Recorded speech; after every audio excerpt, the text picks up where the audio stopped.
ቤተሰቦች ይሄ ያላለቀም ኋላ በላለሁ። ብዙ ሰው እኔ ብሎ ኮሜንት ስር እየጻፈልኝ ነው። ይሄ የሚያሳየው ምንድነው? ብዙ ሰው ሀገሩን ለመልቀቅ ዝግጅት ላይ ነው ማለት ነው። ስለዚህ እኔ ከእቅዳችሁ ላሰናክላችሁ ስለማልፈልግ የውስጣችሁን መሻት ደግሞ መስተካከል ስላለበት ከፈጣሪ ጋር ማለት ነው መሆን ያለበትን እናረጋለን። የተቻለኝን አረጋለሁ።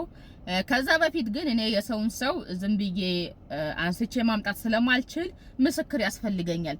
አው ተስማምቼ ነው የሚሄደው ሚል ሰው የፈለገው ከ18 ዓመት በላይ ብትሆኑ ምስክር ስለሚያስፈልገኝ 60,000 ፎሎወር አስገቡኝና እኔ በ60,000 ፎሎወር ፊት ላይፍ ገብቼ አው ተስማምቻለሁ ከሷ ጋር ለመሄድ ዝግጁ ነኝ ምንም ቢመጣ እኔ በራሴ ፍላጎት ነው የሚሄደው ብላችሁ ቃል እንድትገቡልኝ እፈልጋለሁ።